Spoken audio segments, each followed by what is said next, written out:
Assalamualaikum warahmatullahi wabarakatuh.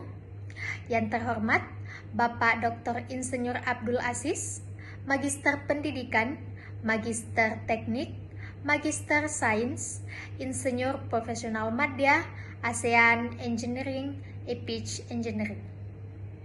Baik, perkenalkan nama saya Novita Sari dengan NIM 230501 502026.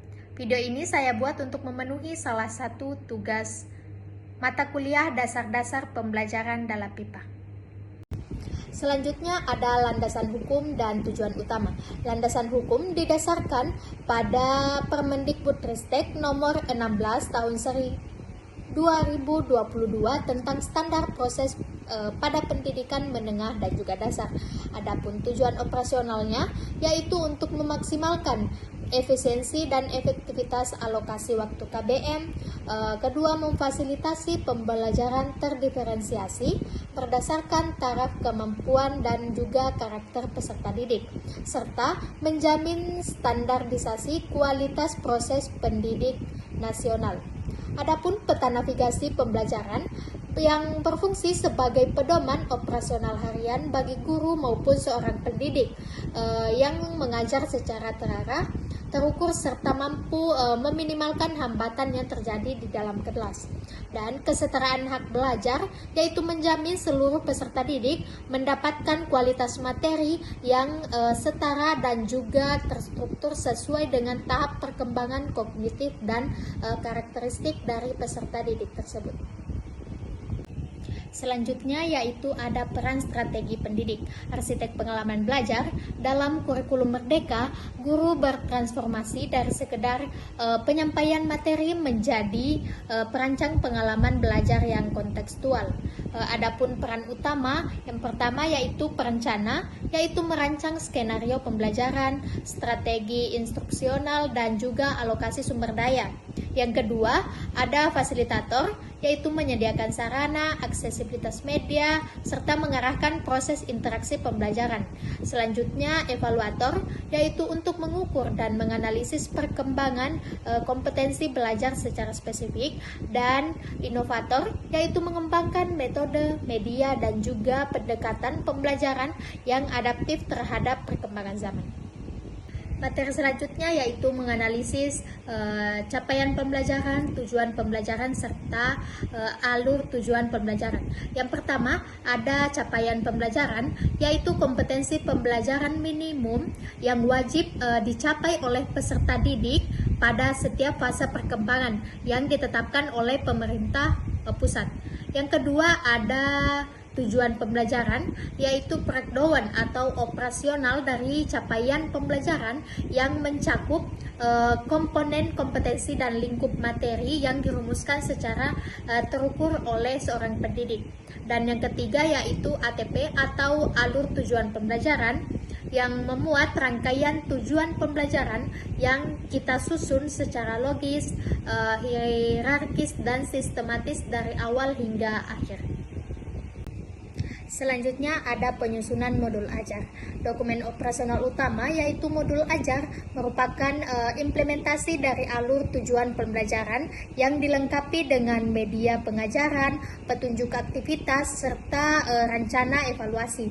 Dan penyusunan modul ajar harus disusun secara fleksibel sesuai dengan fase dan kebutuhan belajar oleh kebutuhan peserta didik agar tercapai pembelajaran yang telah ditetapkan yang tentunya berpusat pada siswa. Selanjutnya ada komponen utama modul ajar yang terbagi menjadi 3 bagian. Yang pertama ada informasi penting yang memuat identitas modul, kompetensi awal, profil pelajar Pancasila, sarana dan prasarana, target peserta didik, serta model pembelajaran yang digunakan. Yang kedua ada komponen inti yang memuat tujuan pembelajaran, pemahaman bermakna, pertanyaan pemantik, skenario kegiatan pembelajaran, serta asesmen. Dan yang terakhir yaitu lampiran yang berisi lembar kerja peserta didik atau biasa disingkat dengan LKPD, bahan bacaan guru ataupun siswa, glosarium, serta daftar pustaka. Selanjutnya yaitu profil pelajar Pancasila. Setiap modul pembelajaran diintegrasikan dengan nilai-nilai dan karakter yang terdiri dari 6. Yang pertama, beriman dan bertakwa kepada Tuhan Yang Maha Esa serta berakhlak mulia. Yang kedua, berkebinekaan global. Yang ketiga, gotong royong. Keempat, mandiri. Kelima, bernalar kritis serta kreatif. Selanjutnya yaitu perbandingan antara RPP konvensional dan juga modul ajar. Yang pertama, RPP konvensional yaitu lebih berfokus pada pemenuhan administrasi prosedural yang bersifat seragam atau uniform dan berorientasi pada penyelesaian penyampaian materi atau materi sentris. Dan RPP konvensional juga berfokus pada langkah-langkah pembelajaran harian secara singkat tanpa melampirkan media pendukung secara utuh. Sedangkan modul ajar itu berfokus pada fleksibilitas implementasi, mengakomodasi diferensiasi belajar, terintegrasi penuh dengan media serta instrumen pembelajaran, dan berorientasi pada ketercapaian kompetensi siswa sentris dan dokumen komprehensif yang memuat langkah KBM, bahan ajar, media, LKPD hingga rubrik asesmen lengkap. Dan tentu saja guru bebas memilih untuk menggunakan RPP sederhana ataupun modul ajar sesuai dengan tingkat kesiapan dan fasilitas sekolah yang tersedia. Selanjutnya ada matrik asesmen pembelajaran.